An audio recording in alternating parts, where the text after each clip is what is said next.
Welcome back, everybody, here to the D2CL, freshly over on Twitch for season number 5. I'm your host for the English livestream, Toby1, bringing you our final game of the evening. It's the two-game series between Power Rangers as well as Virtus.pro, where I think a lot of rares in trouble right now, as Virtus.pro have taken out game number 1. I'm going to say fairly convincingly up against Power Rangers on the back of what was a very strong draft.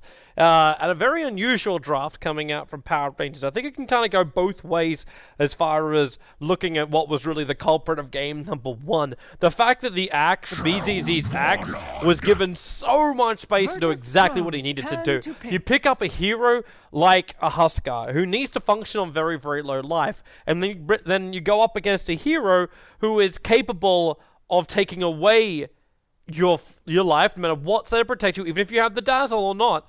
His culling blade still goes through the shallow grave. So just as a mechanically sound draft, it kind of fell a little bit off the rails there for Power Rangers. I can understand exactly what they were doing. There wasn't really enough damage to deal with them. And then I think they just severely underestimated what the axe was capable of really achieving here. And how much pressure they also put on that Huskar. It wasn't until they had the big fight underneath the tier 1 tower in the mid that Huskar even really came to join anybody. So, yeah. For now, game number 2 is underway, so we'll take out the Wisp in this game. VS will get at least enough respect to find a way into the ban pool in this matchup. Juggernaut and SF being removed. That lets through the axe as the first pick up here for Cheshire Cat. He'll grab the Chen as well, but he's up against a Troll Warlord as well as an Earthshaker. So Earthshaker, one of the greatest going up against a big army like what Chen is capable of achieving, as long as he can reach his Blink Dagger. And all other times, he kind of still holds out that Chen army as well as Chen, just by throwing down the fissure wall. So you're able to separate the fight into multiple parts. Not to mention, you do also pump out some nice amount of damage. So, yeah, and Troll Warlord's going to be buffing everybody up, and he's just a good all-round fantastic hero. So why would you ever be sad about having him in your lineup? 10 seconds There is remaining. no reason. Ancient Apparition is going to be banned out by PR, so maybe they are getting a little bit more concerned about VP's teamfight potential that will be coming their way. And, okay. Radiant team Maybe banned. Virtus.pro is a little bit worried about Power Rangers damage now.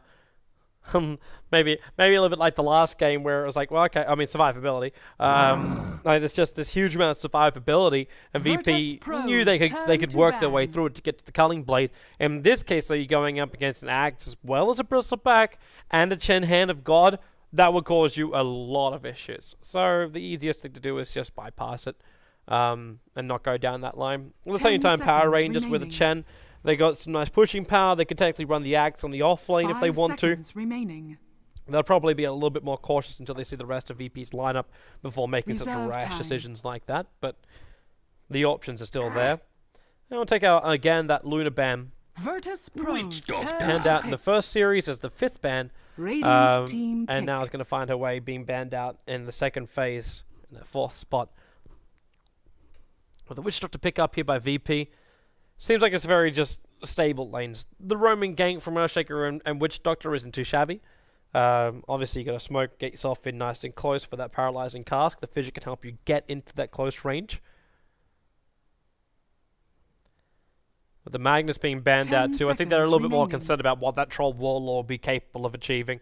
Not to mention, if you're going to have like a big team fight moving, like a big army moving forward, then the perfect hero is going to be something like a Magnus to get that RP and then to give all of his major damage dealers that cleave ability if they're melee or just the basic buff up. That also kind of does its job. But with the Witch Doctor, I don't know, I'm just feeling like VP's lane's a little bit lackluster right now. It's very defensive. It lets Power Rangers call the shots. And when you got a hero like an axe, letting PR call the shots is not the greatest thing in the world, especially when you get a hero like a Lion. It's that burst damage to try and bring down a hero like a Witch Doctor nice and early on, because he's always got that continuous regeneration for the rest of his team, so you need to have that kind of burst damage to arrive. I don't know if it's really to drain out any of the mana, however, because we're not seeing any of those like mana-intensive or critical heroes. Troll Warlord burns through a little bit of his, but it's not it's not one of those massively essential 10 things the Troll seconds Warlord's going to remaining. need a huge amount of mana or that Lion can drain out. Like if he drains out maybe 1/5, then 5 that will seconds cause remaining. troubles and woes for the Troll Warlord. That's not going to happen in this scenario. Reserve time. So Virtus.pro, 2 more cores to go. Keep the Lion in mind. So maybe not the greatest to have illusion-based heroes unless you just feel overconfident with one of them up against the Axe or somebody. But then again, what illusion-based heroes would you really try up against the Axe? Sniper! None. Do that guy. Sniper. Radiant Wow, team okay. pick. Virtus.pro have just won their mid lane. And just by picking that, God has won mid lane. He's won in 2 different ways. 1 is Sniper, and 2, he's got Troll Warlord's Battle Trance. When you buff up a Sniper already, like, you may even bypass picking up a Mask of Madness and going in for something more like a Yasha build with a Sniper. A little bit earlier stats, so you can go like Ring of Aquila 10 as well as a seconds Yasha remaining. to go with your Strength Treads or whatever treads. You could switch, obviously. 5 So, seconds remaining. Yeah, that would be one path you can go down. We just have a Reserve Witch Doctor time. and Earthshaker sit behind him. They have to be on top of their warding and positioning though with VP. I got a feeling that Earthshaker will spend most of his time sitting on the cliff just above mid on the dire side, just to wait for that smoke rotation to come through the northern part of the river. Because when that comes in, that's when Sniper's at risk. And if you can reveal him out early enough, the Sniper can back up, and the Earthshaker and Witch Doctor will never get in range. Because they have to come down a very long way. So Power Rangers. Clockwork. Well, that's one way to bring the distance down. Virtus.pro's turn to ban. Which means we need to get ourselves a 4-star hero as the last one. I'm wondering still if they're looking at something along the lines of the Batrider. So you got Blink Call, and you've got Hookshot. That could cause some problems. 10 Chen can always have a seconds send back. remaining. 5 seconds remaining. But just the way the VP lineup works, it's... I'd be more concerned Reserve about time. Clockwork triggering his cogs when the shrapnel drops on top of him. And then you got potential secondary stun, the slow route from the Troll Warlord, the double slows ratio there. In fact, if you got yourself something like a Warlock in this game, I doubt Power Rangers could even move during the fights. Once he drops the rock into upheaval, you got the perfect stun setup. But those range whirling axes, the paralyzing cast, the Earthshaker fissures, the shrapnel cover, Power Rangers have a very, very difficult time getting to Virtus.pro to dish out that damage. If the hook shot doesn't hit, and if the axe can't find a good angle to get the blink dagger off with. So, a lot of things need to be done right now Radiant from Power team Rangers. ban. Just as far as execution goes.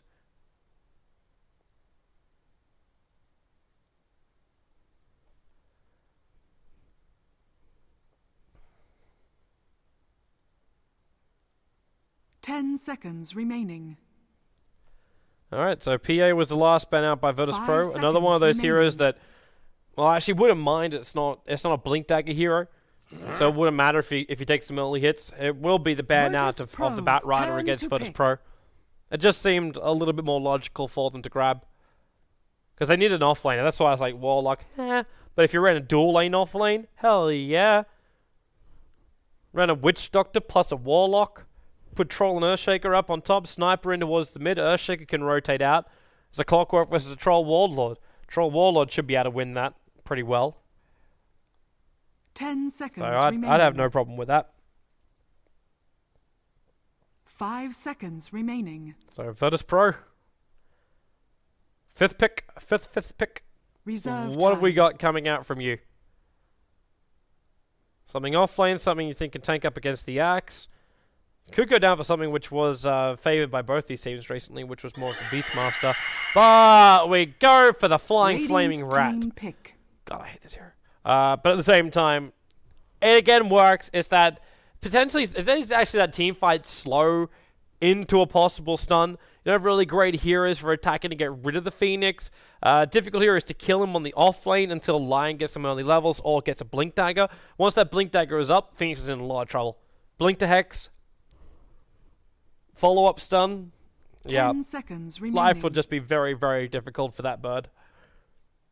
5 seconds remaining. But Power Rangers, I don't really feel like they're out of this one yet. They're safe, like do a lot of work. Reserve time. The Chen can push quite nicely with the army, and Phoenix counter push will still require someone like a Witch Doctor or an Earthshaker to come down.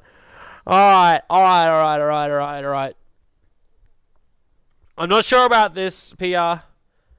I'm really not sure about this PR. That's going to be an axe into the mid lane to go up against a sniper, who's going to get completely trashed. The Clockwork on the off lane has so many different ways that he could die. The Naga Siren on the safe lane will farm up nicely, but most of her illusions probably won't be able to hit that sweet spot, as in a lot of life points and burn from Radiance, before the sniper hits his. And the sniper can just pick up something like a Maelstrom and get rid of most of those illusions before they can reach anything of critical. Remaining. Yeah. I'm not sure about this from Power Rangers. I'm very skeptical. But as I was saying previously, it can all come down to execution. So, if PR can execute this correctly, I say correctly, with some level of massive advantage, then they could be looking good. Alright, so let's check out our lanes. Virtus.pro are already moving very aggressively down to the bottom lane. We'll in fact have BZZ here as a troll warlord, Seedoy. Which means the role as the Phoenix in this game, with the Witch Doctor behind him. That puts Jotam onto his Earthshaker, and leaves God as the sniper in towards the mid. While over on the PR lineup, they're already preparing themselves to put Chen inside the enemy jungle. He's got 2 sentry wards, and that's the reason why VP are moving down.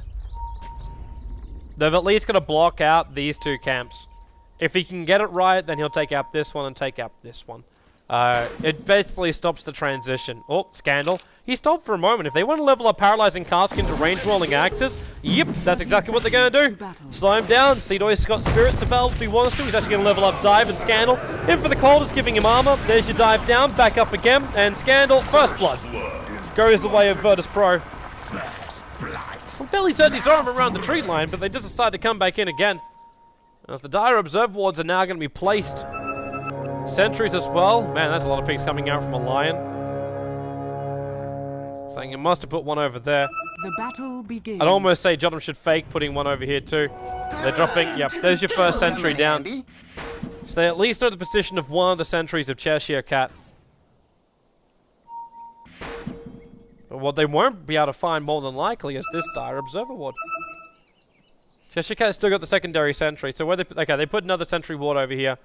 So they do in fact get these 2 camps. Couldn't get the one further towards the side, obviously, because they did the ward elsewhere. And I'm wondering where oh, no, it doesn't block. Oh, snap. Kind of felt like that was a little bit too far towards the side.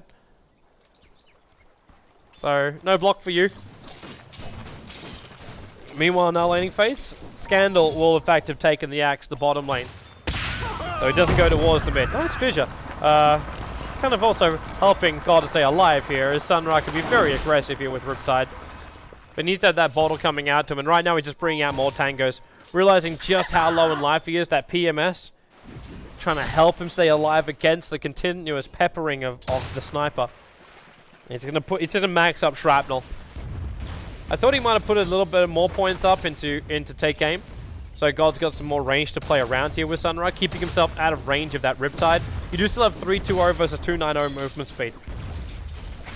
Well, I think more than likely God's searching for a kill here in the lane more than anything else. He's asking for the fissure. Here comes your Shrapnel. Fissure to go down. God's still attacking from low ground. He managed to get himself a headshot in the middle of that. And that helps him get the kill before PR can get Sunra back in range of his own tier 1 tower for protection. Middle tower is under attack. So 2-0 VP looking strong. As they're now 300 net worth ahead.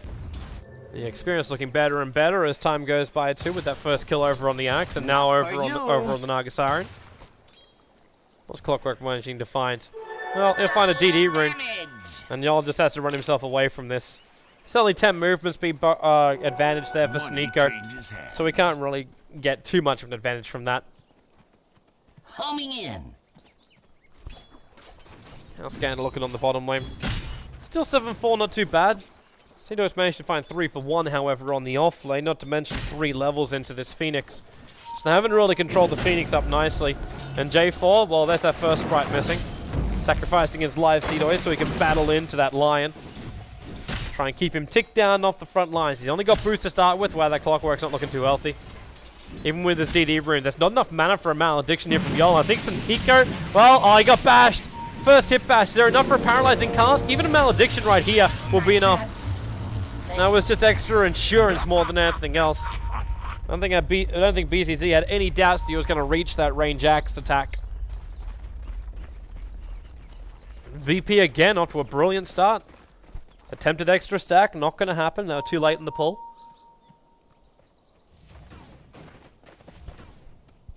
Trying to get this thicker so they can just tornado farm it.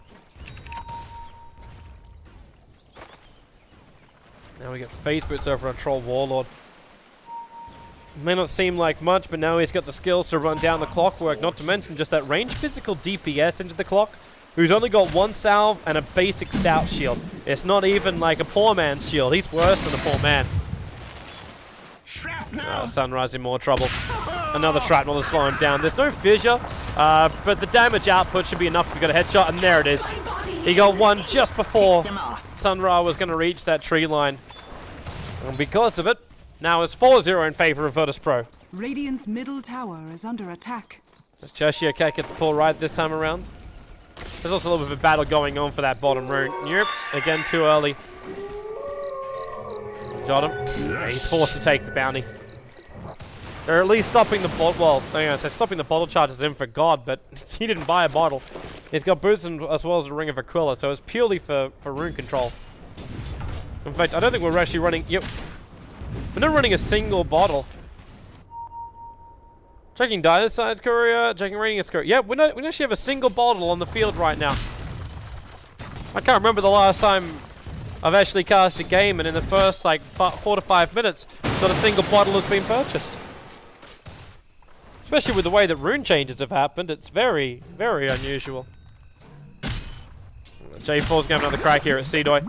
He does have that level 2 stun available. This will bring Seedoy in range for the call. But it's not enough damage to get the kill here. That axe is in level 6, so it's just a simple Icarus dive away on the bottom lane. It would have taken a lot more than that to kill him off. Mass amounts of spins or something along those lines. Even if he was dragging the creep wave up with him to get those range creeps to attack into him. A little bit of a loop around behind Senhiko, right on top of that Dire Observer Ward. He's going to get hit pretty early on. Got him with the fissure. Senhiko's got kind of no other choice. He doesn't have a hookshot though, so I don't really know. They're going to keep him at bay here. He puts up the defensive cogs, but you got assassination here from God. He's got this kill no matter what happens. They did at least kill off Phoenix on the bottom lane. So finally Power Rangers get themselves up on the board. But this sniper is looking brilliant, and this Troll Warlord is so far ahead. With the creep wave now also reaching the tier 1 tower on top. Turns on that battle trance and just starts to beat away at the towers. It's only a 30-second cooldown. And he's managed to take away 1/3 of the life points of this top tower. Senhiko, at least he's able to find some experience. He's TP'd up here, but there's very little he can do to stop the push from BZZ. And even the creep wave's going to be dragged up, and it's not the greatest mana for VP, because they'll still end up having this creep wave come onto the tier 1 tower.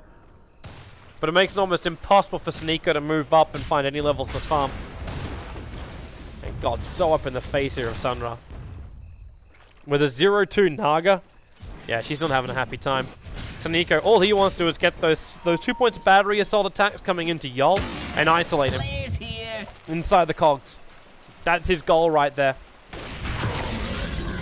I heard the cocking of the rifle from Sniper. And goodbye Naga Siren for the 3rd time this game. And that mid-solo, like, it's just so difficult. I'm so surprised too they pick up something like a Naga. Like, if you're looking to run something else up against a sniper in the mid, at least get someone that's not just going to get like picked off and peppered down. Maybe someone who's got a little bit more aggression into the sniper. Either that or bring more supports to rotate in. Because right now, the Chen army has only been farming and pulling and stacking. Like, we're going to have Chen reach almost level 6 in 7 minutes. That's not bad. But at the same time, what effect has there been on this sniper? He's been able to freely move here, and he's got a lot of help from the Earthshaker sitting behind him. in order to ensure these kills. All you gotta do is just get a semi-body block over on Sunra, and you got a lot to play around with. So here's Cheshire Cat trying to do something. But he's going up against one of the heroes, like one of the hardest heroes to gank for that off lane, unless you're able to get that initial disable. So they need to get the Hex over on Seedoy. The Dire Observer Ward's down, but okay, now they see him behind the tower. The Lion, he's revealed. In they come. Okay, you get a Blink Dagger over on an Axe. That's the way they hold him in position. Even too early for the dunk. The Lion's basic attack will kill him off. So that answers my question about how they catch the Phoenix before he's able to jump out.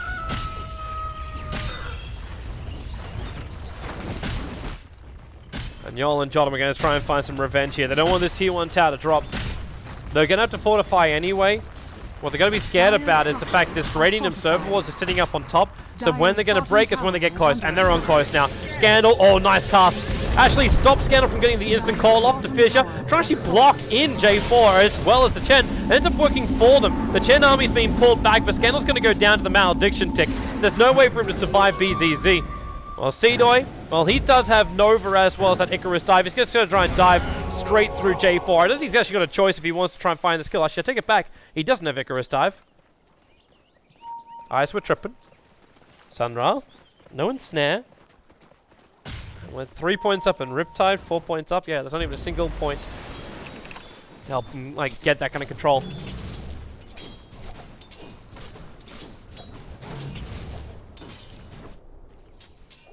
So God, back to the world of the killing. 4-0-1 in the mid. And this Troll Warlord kind of like... Dire's top tower he TP'd down for a short time. Now with the Helm of the Dominator, he can farm up the Ancients. And Yol's able to find his levels and gold farming up this top lane. Well, if he can find any of the last hits underneath the tower. There we go, he got one. He got one. But he's able to defend himself up against most of what will be thrown at him. Well, he's got the Death Ward up too. If they try and dive from underneath that tower without a stun, they're not going to find anything. There's no clock or a hook shot just yet. And you got Scandal coming up. He's their only control factor Power Rangers. They have to use him efficiently. Lion should also not be killing himself right now to the jungle. No, he's not going to die. He picks up his Tranquils now, so he'll be fine. He's got to keep that kite going. He just at least find level 6 by doing what he did. Oh, there's your jump up. I go over on Yol. So the axe time committal. That does at least pay off. Punished for your... That's a support hero going down. Chen just lost one of his creeps as well here in the middle lane, which is never a great thing. And the Naga Siren is desperately trying to catch up on farm. 2.8k gold. I don't know if this Naga's really got enough to go for Radiance in any decent timing. Again, this comes back to what I was flagging during the drafting phase. How much time do you need for the Naga Siren to really become effective? And the answer is basically too long. They're going to go for the double damage rune. No, they just want Sniper. Blink, Call, Finger, Rocket. Excellent, the dominating spree. Really good money going to come his way, and then into the tier 1 tower. Power Rangers have to roll with the punches now. They can't sit back. It was a good kill for them. They bought a lot of space, especially consider Sniper's levels. Means he's down for a decent amount of time too. Maybe some aggressive wards behind the towers. They know who's going to try and defend tier 1. Or potentially re-engage. And well, there goes that ward. Jottam is on the money for that one. Hook shot, well off target. BZZ already back a long way. So we are going to see the standard S1 build coming in from the Troll. Even if he does have the helm of the Dominator early on. And with the Mask of Madness build over on God. Just waiting for him to start to pepper everyone he finds. Hey, that's BZZ's creep. I'm like, wait, Chen's not doing anything there. Sniper just killed the Naga again. She needs to stop dying. I know it's like Mr. Obvious, Aaron. I'm your host, Mr. Obvious, but seriously. This Naga cannot afford to lose any more gold. And it's not even giving over experience anymore. It's just...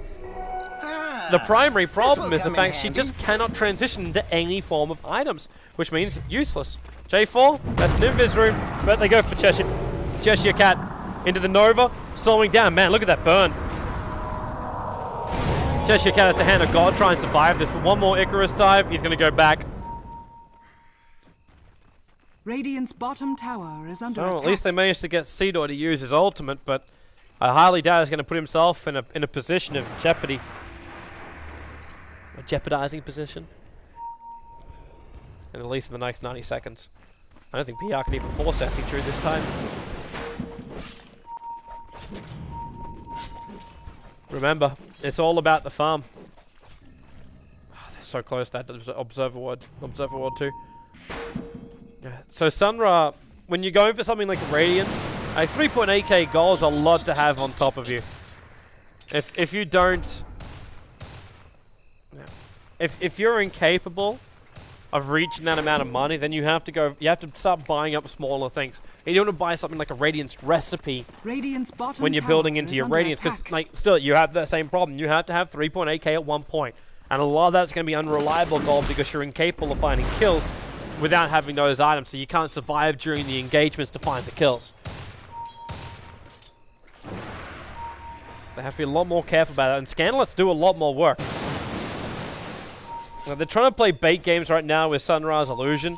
Here they're just letting Sun Ra farm up multiple locations at one time. It's one thing he's very, very good at with that Naga. But Virtus.pro won't just fall for that one. They know Axe is on the hunt for them. So all they gotta do is do exactly what they're doing right now. They group up. Now this is either Roshan or they go for a kill. Or potentially both. So in for Roshan, they go underneath the Observer Wall. The Clockwork Rocket's there at the perfect time. Now it only sees two of them. It only sees Troll Warlord as well as Yol attacking in. Dire's middle tower is under And they do still see in there. The Rocket Vision's now going to wear off. So now that Roshan's being beaten down, Jot him. Fissure block, he sees Sun Ra, and now the Naga sleep. Troll Warlord's got nothing to stop this, but the Roshan's not down low enough. Oh, Chen!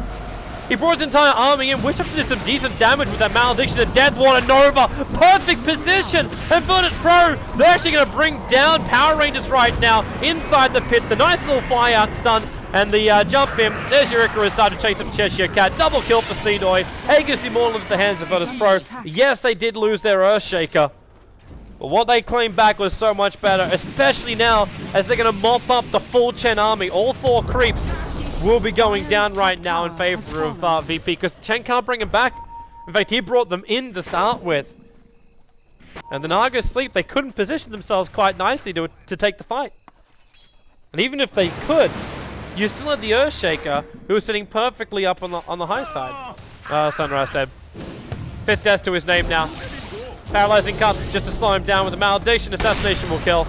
Oh, no, he actually dodges with the Mirror Images. But he's going to go down anyway. That's pure damage coming out from the Urn Charge. And he's got no other way to trigger off the Riptide from his illusions that were chasing after Seedoy.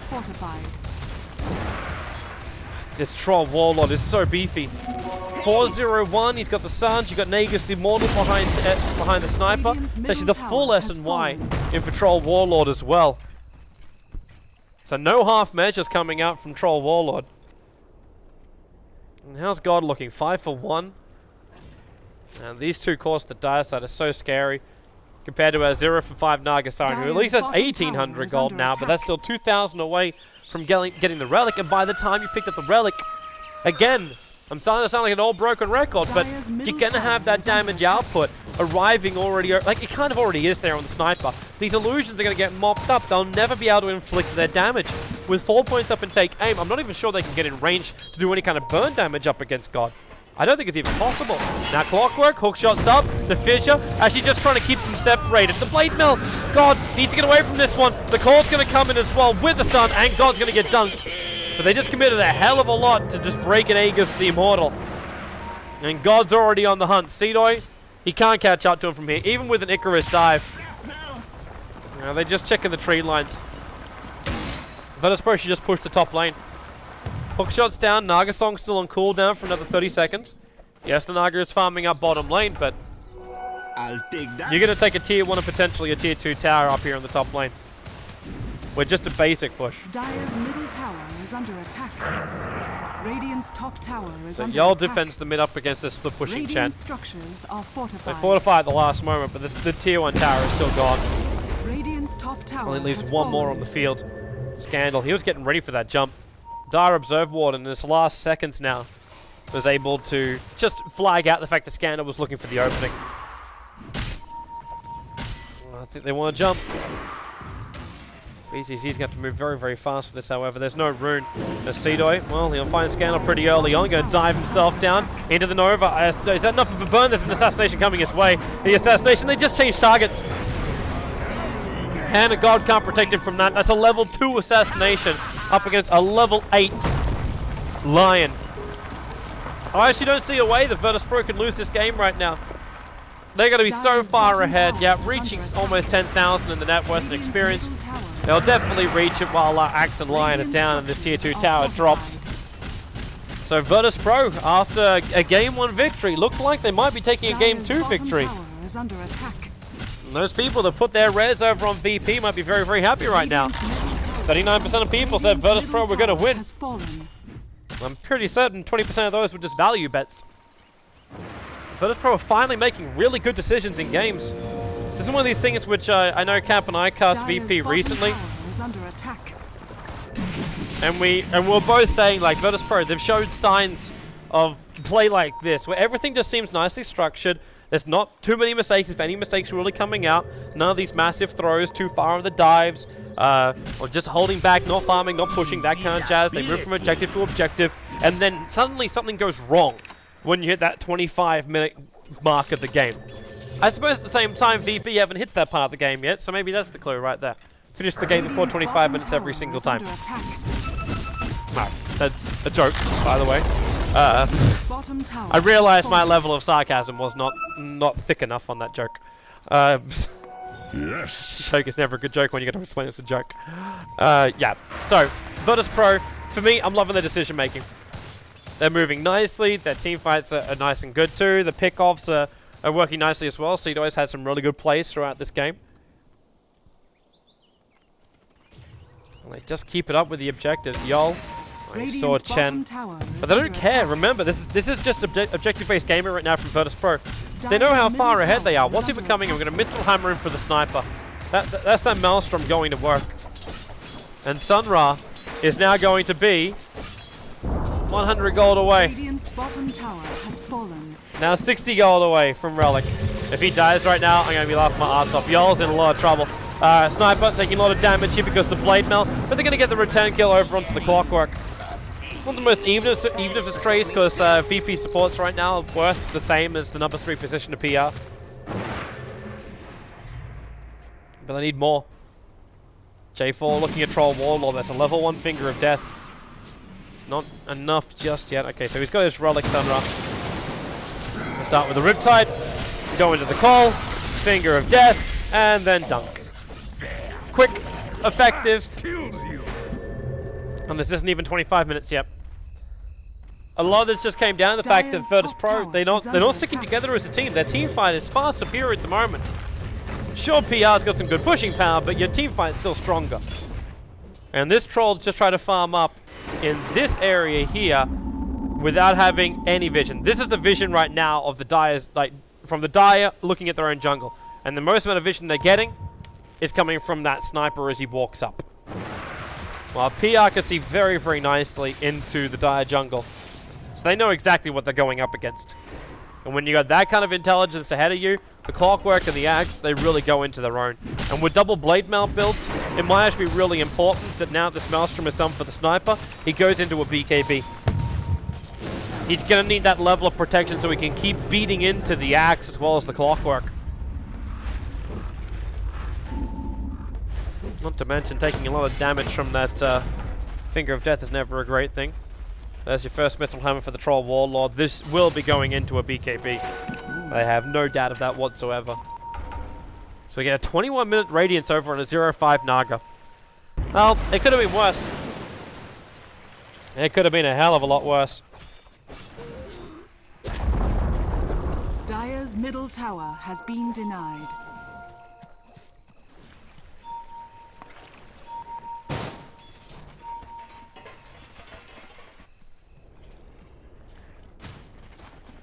Alright, so, Virtus.pro. Together at last for a smoke. Is it even for a smoke? Do we even have a smoke? Yeah, we have a smoke. Over on the Earthshaker. Did that just out of range of the Radiant Observer Ward. Didn't see what was going on. I'm going to get a glimpse right now of J4. Well, God's already broken his smoke. Throws a shrapnel over the side, but yeah, just look towards the mid. That line does not survive long. The Blink Dagger on Troll Warlord, he just initiates in so quickly. And they're already going to TP themselves back down the bottom lane to try and defend this. God who's on the front lines. Maelstrom's going to mop up the creep wave nice and quickly, but because he TP'd up towards the top, now BZZ has to try and man mode up against the Clockwork. Seedoy is already getting a little bit of burn damage. He'll jump himself in and back out again. Not enough mana for a Nova, in fact, but it isn't required. The Clockwork is held in position there by Jotum. As now Witch docked up, the call's going to stop him from TPing. It's got some bottom lane. Sunra just needs to TP out of this one. Under the cover of the Song of the Siren, he waited for Cheshire Cat to start his TP. They're still going to lose the Chen army here. But it did force a lot of TPs from VP down to that bottom lane. VP just waiting for next Roshan, probably. Just another 5 seconds until he's going to spawn up.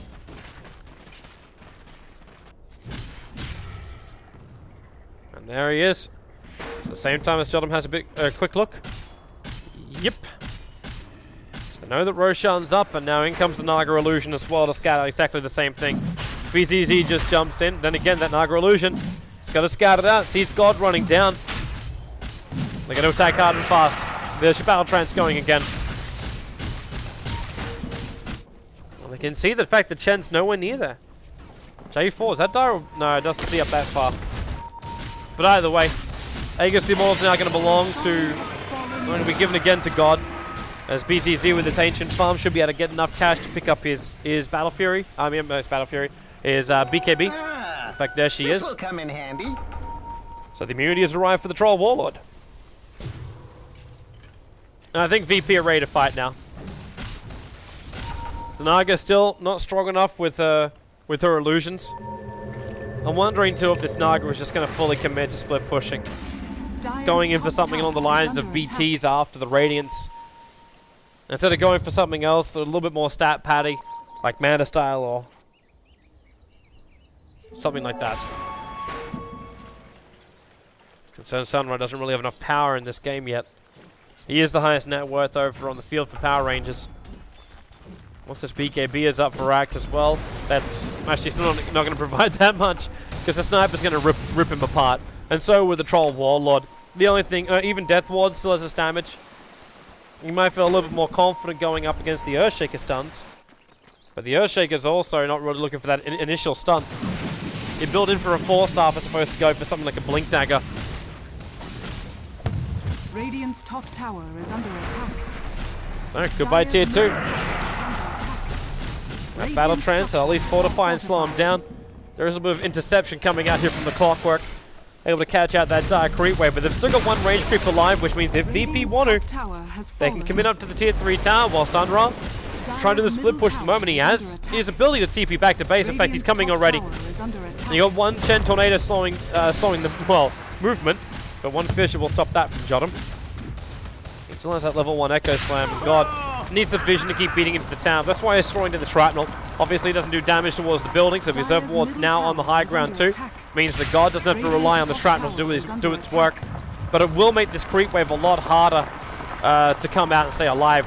This is already out, and it's at 1/3 of its life points. So God gets rid of it and then just keeps pounding away. And what's your choice? Jump in, assassination. Well, he might have to change his targets. The Song of the Siren, the Fissure. She pushes Clockwork outside of his own cult. And Sunra, well, he's got them silenced up for the moment. And Chen, what are you doing on that side? Well, the Chen army is going to be there to take out Jotum, while the bouncing cast, they get rid of that Chen and now the army. They can't pull it back. It's just going to be God to help mop it up with the restoration from the Witch Doctor, keeping him alive. And the jumping again, first hit bash from BZZ, triggers the BKB, and Scandal just on the run. The assassination not enough to kill off Sunra, but the paralyzing cast's going to bounce itself down. There goes your Clockwork. And the Death Ward from Yol, it's a really good filter. Scandal's coming nowhere near that. So the top racks will go down. VP will probably back up after this. Then again, they do still have the Aegis for the Immortal. So they don't have to. They could just rotate in towards mid. And it looks to be what they're going to do. Already beating into the tier 3 tower with no Clockwork hook shot. God's feeling a lot more confident about this. And he kind of wants them. Oh, J4! Okay, he just tried to smoke halfway through this. He'll burn to death. The BKB triggers off from Sniper. He's slowing down Scandal. It's the one man that can really screw with his plans right now, taking out that mid-ranks. With the Urn Charge into the Sunray. There goes your Aegis, the Immortal, but you got Malediction over on the Naga Siren. Another first hit bash from the Troll Warlord. And 4 heroes on the sideline. They're backing the hell out. Well, then again, are they? Assassination, Cheshire Cat goes down. Still got 4 heroes down. Clockwork misses his hook shot. And God can just keep bringing down the tier 3 tower. BZZ might want to be a little bit more careful about how many life points he's got. Sneeko. Okay, I think that's kind of like a GG kind of use of ability right there. When he cogs just on top of his own tower and bottom lane, you know something is wrong. So, top racks, mid racks, they're both going to go down. And Power Rangers, they have just given a huge advantage to Virtus.pro in the D2CL. Looking good here for the group stage. At least in their first series. There are, of course, more series to play out for this one. If you want the details for it, go to D2CL.org. It's the last hurrah. We'll see. There comes BZZ, that BKB. And they got the Finger of Death over on Snipe, but into the Nova with the Death Ward. Scandal's going to go down. And Sunra, well, the BKB protects BZZ for a little bit, but it's a good game, well played. The assassination from that range still having its effect. I think they're actually going to kill off Sunra before the end. Yes, they do. GG. Game was good. Game was golden, and games will continue tomorrow. We'll have Ninjas in Pajamas going up against Virtus.pro. Hopefully VP will be playing like they are today. It'll be a fantastic first series. And then Power Rangers will look for some revenge as they go up against Hellraisers. Our 2 games coming up tomorrow starting at 18 CET right here on the Join Dota Red Twitch channel. You'll also find out more games coming up in the next few days. Next week, I believe we actually have NIP versus Empire, Alliance versus PR, Meeporn versus NIP, and Empire will play up against Na'Vi as well. They're the 4 series which are currently scheduled for next week. We might have more being scheduled as well. Check out all the details over on D2CL.org or joindota.com. You can find them both in those locations. As far as the series go, there's more to come up next time, but thanks for watching now. I'll be streaming out later tonight in roughly 3 hours from now. You can check out my Twitter as well as Join Dota for the details. But as you can see up on our screen right now, we are doing Wheel going up against EG. That'll be coming up later on tonight, so tune in for that one. Hope you'll join us. I might be joined as well by Blitz for that broadcast if he can find the time. So yeah, stay tuned for all of that one. And for now, thanks for watching, and we'll see you next time.